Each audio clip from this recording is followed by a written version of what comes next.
headlines, starting off with tensions on the Korean Peninsula. That's right. We're going to start by looking at the front page of the Wall Street Journal today. There's a photo of Kim Jong-un near the Yellow Sea border, and it says there, North Korea ups tensions on the frontier. Now, he reportedly instructed his military to deal deadly strikes, so aggressive rhetoric that a lot of nations have accused him of warmongering. And it's been a very tense week between North and South Korea. Monday, North Korea said it was reneging on a 60-year-old armistice that has maintained an uneasy peace with South Korea since the war between them in the 1950s. Now, as you can imagine, this is getting a lot of reaction in the North Korean press, in South Korean press as well, rather. We're going to take a look at HANKYOREH, which is a newspaper there, and it points out that North Korea cannot unilaterally nullify this armistice agreement. It can alter it, but it can't nullify it, and it outlines exactly what's in this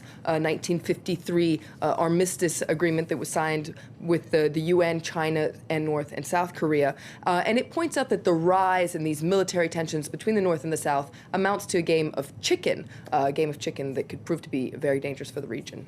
As you said, it's often portrayed as being about bluster, being about bargaining, but The Guardian says this time around there are real reasons to be fearful. That's right. The Guardian says fasten your seatbelts, and the reason for this is because, well, this has happened before and recently. Just 4 years ago, there were some deadly skirmishes between the two sides. On top of that, successful nuclear and missile tests may have empowered North Korea, and analysts have compared this to something that's called the seatbelt effect. Basically, when seatbelts were put into cars, people started driving more recklessly. So perhaps this is what's happening with North Korea. But The Guardian says don't panic quite yet, because China is key to solving this problem, and so far China has stopped backing its neighbor.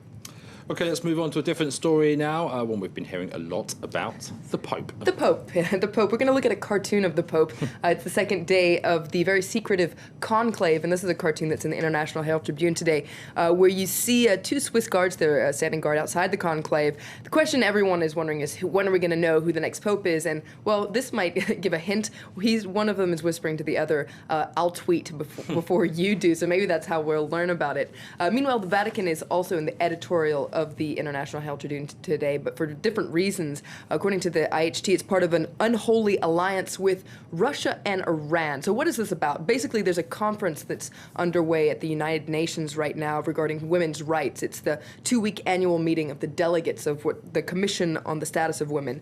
And basically, delegates of that commission fear that they're not going to be able to agree on a final communique of their goals regarding women's rights because they blame the Vatican, Russia, and Iran for blocking any kind of progress, for eliminating any kind of language that would have any reference to things like abortion rights. And the International Herald Tribune says that this is a terrible thing, especially given what it calls an epidemic that's gender-based violence.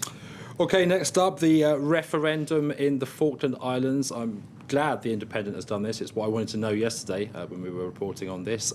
Who voted against? Who voted against this? This is what The Independent is investigating today. Basically, 99.8% of islanders voted yes in the referendum, which means that 3 people on the island voted to leave the UK. And now the Independent sent their reporter, Cahal Milmo, to the island to find out just who are these people. Were they people that were informed, wanting independence? Were they being rather provocative and calling for the Argentinian flag to be raised? Well, despite all his best efforts, he didn't manage to find out who these 3 people on the island who voted against this referendum were.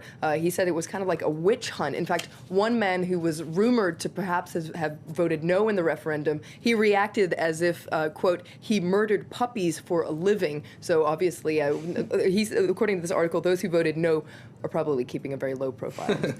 Okie dokie. We're moving on now to a man who looks like he was hoping to be a hero as his video went viral, but he's ended up losing his job. That's right. Let's take a look at this video if we can. It went viral in January, and it shows a British man named Paul Marshalsea on a beach in Australia.